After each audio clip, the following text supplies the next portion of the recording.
Waktu Clyde ini baru turun dari mobil, tuh polisi ini langsung nembakin 150 peluru ke arah Clyde dan juga Bonnie yang masih di dalam mobil tuh, padahal brutal banget. Hey everything, thank you udah ke video ini dan selamat datang di Misusting. Apa kabar dunia? Sudah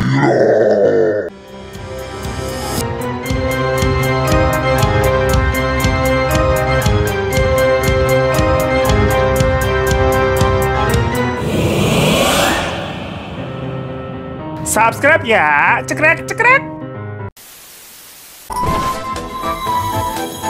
Hai geng, sebelum kita ke pembahasannya, kalian tahu kan belakangan ini tuh gue lagi suka banget main game Puzzle X Jobstrap ini. Karena dengan main game doang, kita juga bisa ngasilin uang. Langsung aja gue liatin cara mainnya gimana. Nah by the way, tapi ini game browser ya. Jadi kalian bisa mainin komputer kayak gini nih, ataupun dari HP juga bisa. Dan gue saranin sih bukanya ini dari Chrome atau Safari ya gengs, biar lebih lancar. Nah ini langsung aja kita mainkan. Jadi gamenya itu kayak mecahin puzzle dengan warna-warna yang sama kayak gini gengs. Sampai segitiga emas logo di koin itu tuh jatuh sampai bawah. Oh iya, FYI aja nih, dari tanggal 9 November ini sampai 9 Desember nanti itu di semua game Jobstripe lagi ada project World of Flags yang menggambarkan bendera-bendera dari berbagai negara yang ikut Olimpiade Tokyo 2020 ke dalam sebuah toko anime gitu. Nah, Indonesia juga ada loh, keren kan? Nah udah gitu doang, sampai nanti kan kita akan naik level terus tuh. Dan otomatis juga mendapatkan Deep Coin, yang itu tuh berupa cryptocurrency yang nantinya bisa kalian tukarkan jadi uang di Indodax. Gamenya simpel banget kan? Kalau kalian lagi gabut di luar, itu bisa juga kalian buka pakai handphone. Soalnya itu game browser, jadi nggak usah pakai download-downloadan. Ini kita coba mainin lagi ya. Nah ini game tuh keluaran kedua dari Play Mining Game. Sebelumnya ada game yang hampir sama juga kayak gini, namanya Jobstripe Play Mining. Tapi gue lebih suka yang versi puzzle ini nih, karena lebih gampang. Nah pokoknya semakin sering kalian main game ini otomatis semakin banyak juga Deep Coin yang bisa kalian kumpulkan. Nah setiap minggunya tuh ada 10 besar rank yang paling tinggi kayak gini nih, bakal bisa dapetin Deep Coin yang banyak banget gengs. Kayak kalau kalian bisa push rank nih jadi nomor 1 gitu misalnya, bisa sampai dapat 20.000 Deep Coin coba. Terus misalkan rank kedua itu bisa dapat 10.000, ketiga 5.000 dan seterusnya. Gokil banget kan? Pokoknya abis seminggu itu tuh jadwal riset urutan ranking akan dilakukan setiap Senin jam 8 pagi sampai ke Senin berikutnya minggu depannya tuh jam 7.59 atau ya 1 menit sebelum jam 8 lah ya. Begitu juga cash yang lo dapetin itu juga jadwal resetnya sama ya. Tapi jangan lupa kalian harus buat wallet dulu nih di Digital Art Auction ini. Gampang banget kok caranya, kayak verifikasi handphone sama ngisi beberapa poin kayak registrasi aja, sesimpel itu. Dan nantinya di koin di wallet ini bisa kalian tukarkan dengan duit lewat Indodax. Seru banget nggak? Kapan lagi kita main game? Tapi dapat duit juga. Makanya cobain aja main Puzzle X Jobstrap ini. Tapi jangan salahin kalau nanti kalian jadinya ketagihan. Hai semua kaum bucin, apa kabar? Ngomong-ngomong bucin nih, kalian tahu kan pasangan penjahat tuh di film Joker sama Harley Quinn, dimana mereka berdua kan bucin banget ya. Tapi kebucinan mereka nih merugikan banyak orang. Bukan perkara sepet nih mata kita, yang perkara kita jomblo gitu ngeliat orang mesra-mesraan berdua gitu. Namun mereka emang melakukan tindakan kriminal berdua tuh. Nah ternyata pasangan bucin yang melakukan aksi kriminal kayak gitu, itu beneran ada dong di kehidupan nyata. Dimana sosok Joker dan Harley Quinn ini, kalau di realitanya nih, itu bernama Bonnie and Clyde. Nah sepasang kekasih asal Amerika yang emang udah terkenal banget ini dalam melakukan aksi-aksi kriminalnya ya, karena mereka nih memang hobi merampok toko-toko ataupun bank gengs. Ibaratnya couple goals, pasti suka baik yang kepo kan? Nah kalau kapalannya kayak begini, itu baik yang kepo juga nggak? Ya udah yuk kita kenalan sama mereka. Dan seperti biasa, gue menceritakan dari backgroundnya dulu ya. Gue mulai dulu dari si Bonnie ini, alias Harley Quinn versi aslinya. Nah Bonnie ini lahir pada tanggal 1 Oktober 1910 di Rowena, Texas. Dan dia ini merupakan anak kedua dari 3 bersaudara. Anak tengah tuh berarti dia. Nah ayahnya itu seorang kuli bangunan dan memang sudah meninggal ketika Bonnie ini berusia 4 tahun. Jadi dari kecil si Bonnie ini yatim gengs. Dan gara-gara itu, mau nggak mau, ibunya si Bonnie ini yang bernama Emma Parker pindah ke rumah orang tuanya di wilayah Dallas gitulah. By the way, karena kampung halamannya si Bonnie ini merupakan kawasan industri yang kalau di segini sejenis kayak Pulau Gadung Kasih gitu. Ibunya Bonnie ini akhirnya mendapatkan sebuah pekerjaan di pabrik garment gitu sebagai penjahit. Nah waktu mulai tumbuh dewasa, sebenarnya Bonnie ini mempunyai mimpi gengs. Dia suka banget sama seni dan bercita-cita menjadi artis. Artis seni ya maksudnya, bukan artis public figure. Nah dia juga suka sama yang namanya puisi. Bahkan dia pernah menulis puisi yang sampai sekarang tuh dikenal sebagai The Story of Bonnie dan Clyde. Nah meskipun punya cita-cita yang tinggi nih, karena memang terhalang biaya, Bonnie jadi semacam tidak bisa meraih cita-citanya dan dia akhirnya melanjutkan sekolahnya aja ke SMA. Nah waktu tahun kedua di SMA, Bonnie bertemu dengan seorang laki-laki bernama Roy Thornton yang saat itu juga seorang pelajar. Mereka akhirnya jatuh cinta nih dan pacaran. Nah waktu pacaran mereka ini akhirnya bucin banget berdua. Saking bucinnya, Bonnie bahkan bikin tato yang bertuliskan nama Roy dan love di selangkangannya gengs. Karena mereka jadi juga sibuk pacaran mulu yaitu sekolahnya jadi terlantar. besar. Sampai akhirnya mereka di DO dan akhirnya memutuskan untuk menikah aja. Jadi menikah di usia muda nih. Dan pada tanggal 25 September 1926, Bonnie akhirnya dinikahi sama si Roy ini tepat 6 hari sebelum hari ulang tahun yang ke-16. Sayangnya, setelah mereka berdua menikah, sikap Roy ini malah berubah. Dimana Roy ini jadi jarang pulang kayak Bang Toyib. Ya emang suka begitu ya cerita-cerita ya. Gila udah nikah berubah itu pasangan. Nah karena si Roy-nya ini nggak pulang-pulang, akhirnya Bonnie memutuskan untuk pisah aja lah sama si Roy. Dan meskipun pada akhirnya mereka udah hidup masing-masing ya, mereka ini sebenarnya nggak pernah kayak cerai secara hukum, secara resmi itu nggak pernah. Yang mana Bonnie sendiri pun masih mengenakan cincin pernikahannya dengan Roy sampai akhir hayatnya nanti, gengs. Nah setelah dia pisah sama Roy nih, Bonnie yang patah hati tuh jatuhnya ya, akhirnya pulang ke rumah ibunya. Jadi kayak pulangkan saja aku pada ibuku. Terus akhirnya dia di sana kerja sebagai pelayan. Nah itu pokoknya background dari si cewek si Bonnie ini. Jadi dari pondasinya dia ini emang sifatnya udah bucin ya, gengs. Sekarang kita maju ke versi si cowoknya si Joker tuh, yang bernama Clyde Chestnut Barrow, di mana dia merupakan pria asal Texas yang lahir di tanggal 24 Maret 1934. Nah kalau Clyde ini merupakan anak kelima dari 7 bersaudara. Awalnya Clyde ini beserta keluarganya yaitu tinggal di Texas sampai pada akhir tahun 1920-an akhirnya sekeluarga tuh pindah ke Dallas, ke kotanya tadi si Bonnie. Nah by the way, background dari keluarga Clyde ini itu juga sebenarnya susah, gengs. Karena alasan kepindahan mereka ini ke kota Dallas itu semacam karena memang merantau, pingin mengadu nasib lah di sana. Namun ternyata di Dallas pun mereka kayak nggak mampu mengadu nasib dan tinggalnya di daerah kumuh. Saking nggak mampunya, meskipun mereka kan jatuhnya udah tinggal di kawasan kumuh nih, pada bulan pertama setelah pindah, mereka tetap aja nggak sanggup buat ngontrak. Akhirnya karena kepepet, mereka sampai memutuskan untuk tinggal di gerobak coba. Namun bulan-bulan berikutnya nih, itu hidupnya mulai meningkat. Makanya mereka akhirnya udah bisa nyewa tempat. Tapi tetap bukan rumah, gengs, melainkan tenda. Ya tapi lumayan dari gerobak jadi ke tenda ya. Nah karena emang hidupnya ini keras ya dari kecil berarti tuh. Untuk bertahan hidup, Clyde ini menggunakan segala cara. Dia banting tulang, serabutan sana sini, tapi ya itu aja tetap nggak cukup sebenarnya. Secara saudaranya kan banyak tuh, ada 7, belum mama bapak ibunya. Nah apalagi waktu dia remaja. Soalnya pada tahun 1929, di Amerika itu kan terjadi semacam krisis ekonomi yang gede banget tuh selama 10 tahun kalau nggak salah. Nah karena memang penghasilan dia itu nggak mencukupi pada udah kerja sana sini, dia mulai merampok toko dan maling jadinya, gengs. Catatan kriminal pertamanya itu ditemukan di tahun 1926, di mana ketika Clyde ini berusia 17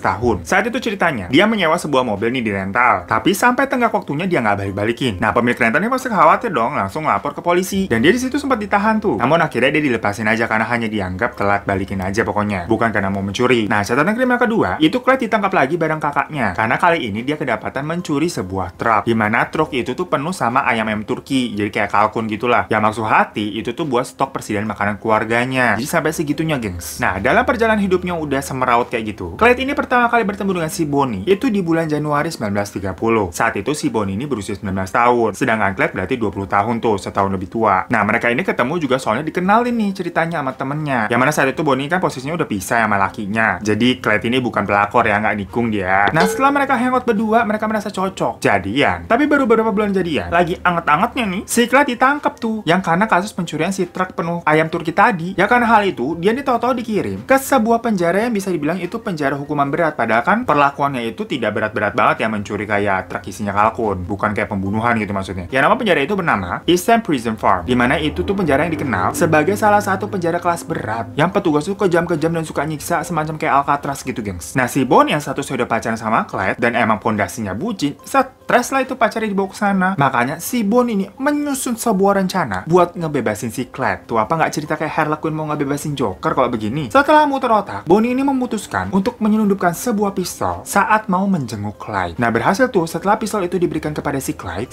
ini berhasil menggunakannya untuk kabur dari penjara. Namun sayangnya nggak beberapa lama abis dia kabur, Clyde-nya ketangkap lagi. Nah pas di dalam penjara kedua kalinya nih, si Clyde semacam mendapatkan kekerasan secara seksual gitu. Dan Clyde ini jadi kayak sering berantem di dalam penjara. Sampai pada akhirnya, Clyde ini tuh mengambil sebuah pipa besi, terus mukul kepala orang itu sampai tengkoraknya patah. Yang mana itu adalah pertama kalinya seorang Clyde ini membunuh orang. Karena memang yang mungkin kehidupan penjara itu lebih keras daripada ibu kota ya, gengs. Nah anehnya, sewaktu Clyde ini jatuhnya membunuh musuhnya ya, tahanan-tahanan lainnya nih, itu kayak nge-backup dia. Dimana bilang kalau mereka lah yang membunuh si musuhnya Clyde itu. Jadi bukan si Clyde yang melakukan. Jadi pada baik gitu, gengs. Tapi ini cerita paling absurd, gengs. Sewaktu di penjara itu, untuk menghindari kerja Rodi nih, karena kan pada kejam-kejam tuh petugasnya, Clyde itu sengaja memotong jari-jari kakinya, biar memang dia nggak bisa jalan normal lagi, jadi kayak pincang-pincang. Karena hal itu kan jadinya dikasih keringanan, biar nggak kerja berat gitu maksudnya. Kalau kalian mau pelajaran olahraga terus pura-pura sakit begitu. Namun setelah dia memotong jari-jarinya nih, 6 hari kemudian, tepatnya di tanggal 2 Februari 1932, Clyde ini akhirnya dibebaskan. Karena ternyata diam-diam sewaktu Clyde ini di penjara, ibunya itu mengajukan petisi ke pemerintah untuk percepatan pembebasan anaknya. Dan akhirnya disetujui deh tuh, dengan alasan Dimana tadi tingkat kejahatan dilakukan Clyde itu kan gak besar, yang mana mencuri truk isi kalkun. Tapi itu agak nyesek ya, belum lama dia motong jari-jarinya nih, dibela-belain jadi cacat. Tahu-tahu gak beberapa lama kemudian dibebasin. Katanya somplak.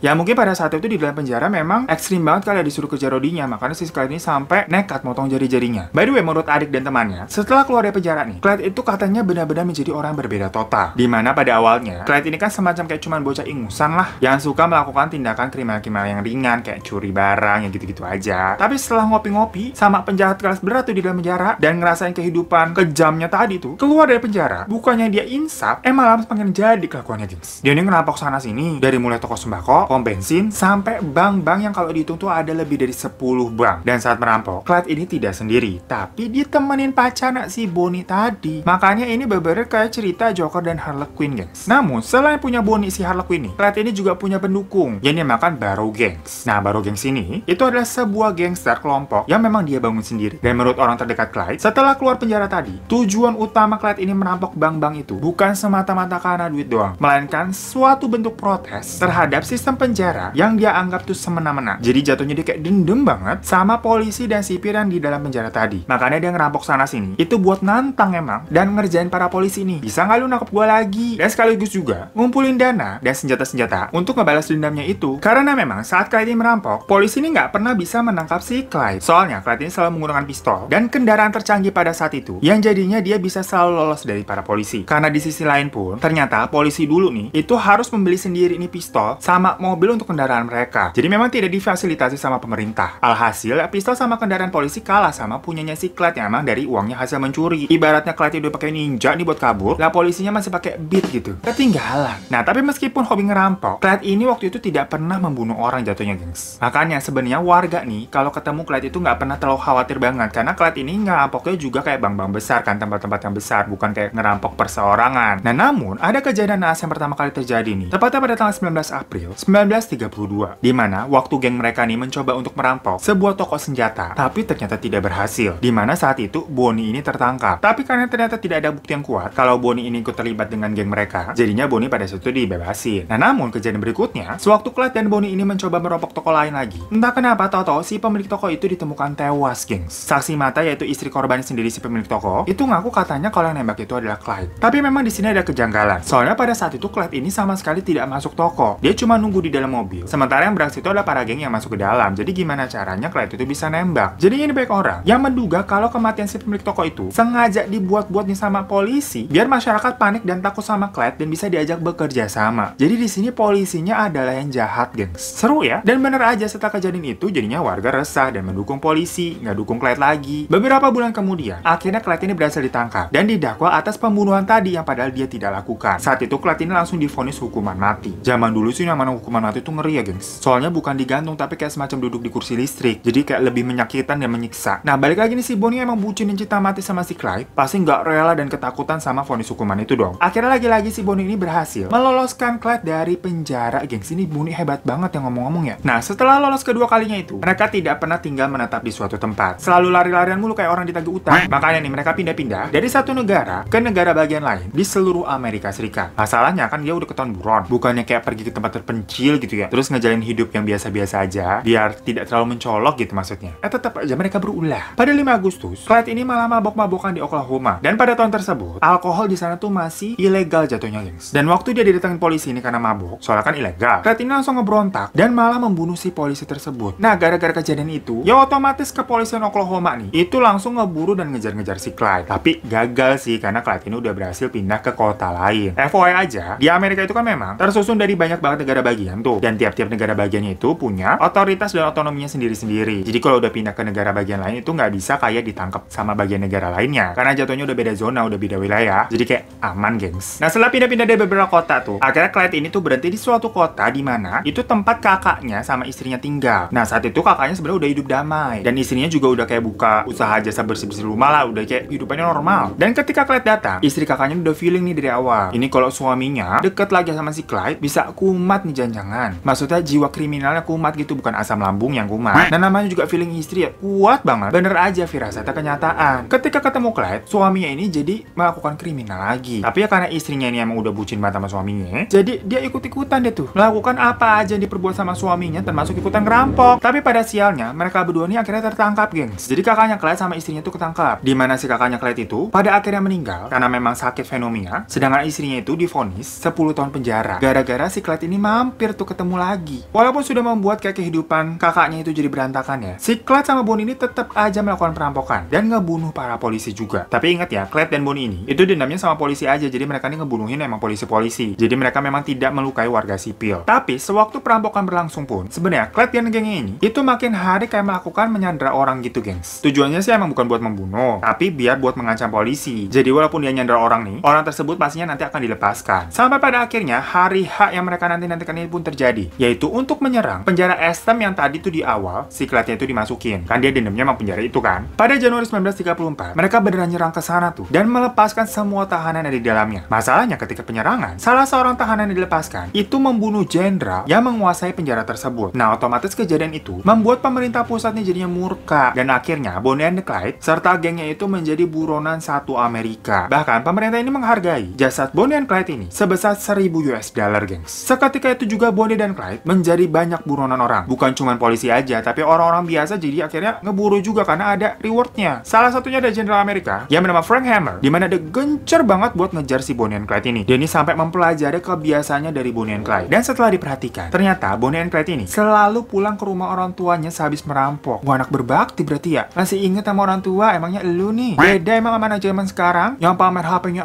iPhone, padahal itu belinya orang tuanya banting tulang tuh siang malam. Ibu pikir saya ada waktu beliin oleh-oleh buat ibu? Nggak ada, Bu. Nah, karena mengetahui kebiasaannya tadi, Frank akhirnya menyusun sebuah rencana. Dia dan para pasukannya itu sengaja nunggu Bonnie and Clyde di rumah orang tuanya Clyde dan gengnya sehabis mereka merampok. Nah, polisi itu kan udah siap nih di tempat persembunyiannya. Udah nunggu seharian, kok si Clyde sama gengnya kagak datang-datang, kagak nongol. Berasa nunggu tukang nasi goreng lewat begitu. Giliran diharapin kagak lewat-lewat. Elah. Nah, karena jadinya capek doang, seharian udah nunggu, para polisi ini niatnya mau pulang aja lah. Tapi akhirnya si Frank ini ngedenger ada suara mobilnya Clyde, yaitu Ford F8. Ya, kenceng banget bunyinya. Kalau sekarang tuh kayak bunyi-bunyi Lamborghini lah. Makanya berisik banget itu knalpotnya, dari jauh udah kedengeran. Nah, ngedenger Clyde ini udah mau datang, polisi langsung siap-siap buat nangkep. Dan bener aja, waktu Clyde ini baru turun dari mobil, tuh polisi ini langsung nembakin 150 peluru ke arah Clyde dan juga Bonnie yang masih di dalam mobil tuh, pada jujur brutal banget. Sampai akhirnya ya mereka tewas di tempat. Nah, waktu tahu nih kalau Clyde dan Bonnie ini itu sudah meninggal, para warga jadi pada heboh. Mereka ini rame-rame datang, mencoba mengambil barang-barang apapun dari Bonnie dan Clyde udah mati ini buat dijual. Bahkan ada orang ini sampai niat banget ngambil pisau buat motong telinganya si Clyde buat jadi souvenir, kagak ada ahlaknya tuh. Tapi langsung pada dilarang, soalnya itu kan TKP. Ya sekate-kate lu mau ngotak-ngatik TKP. Nah, setelah mereka meninggal, mereka ini pada akhirnya tidak dikubur bersama, melainkan kuburannya terpisah. Namun by the way nih, mobil Ford F8 tadi tuh yang punyanya si Clyde sampai sekarang tuh masih ada loh, gengs. Dipajang di sebuah kasino di wilayah Nevada buat orang butuh-butuh. Nah, itu tadi cerita tentang Bonnie dan Clyde, pasangan bucin yang melakukan tindakan kriminalnya bareng-bareng. Bener-bener kayak Joker nggak sih? Si Clyde ini jahat karena dia ini tersakiti, ditambah punya pasangan kayak Harley Quinn. Nah, soalnya kan Clyde ini jadi jahat juga, itu kan dendam banget sama perlakuan para polisi dan sipir penjara. Bahkan dia sampai tega loh, ngepikin dirinya sendiri cacat biar tidak terlalu disiksa di sana. Berarti kan mungkin emang udah parah banget tuh siksaannya di dalam penjara. Dan sebenarnya mereka tidak pernah melakukan tindakan ataupun melukai warga sipil loh, gengs. Jadi walaupun kriminalnya masih ada baik-baiknya begitu. Mana berbakti juga sama orang tua, selalu pulang tuh ke rumah habis ngerampok. Nah, tapi dari cerita kali ini ada hal yang bisa kita petik, gengs. Buat para jomblo nih, bertahanlah. Penjahat kelas kakak pakai Clyde aja punya bucinannya itu si Bonnie. Nah, kita juga pasti nanti ada kok. Cuman nggak tahu sekarang udah lahir apa belum. Makanya sabar aja deh. Ya, pokoknya thank you semua nonton channel ini. Jangan lupa untuk klik subscribe di bawah dan klik like-nya. Juga follow Instagram gue @hirotalivan. Sampai jumpa di kasus misting selanjutnya. Dadah.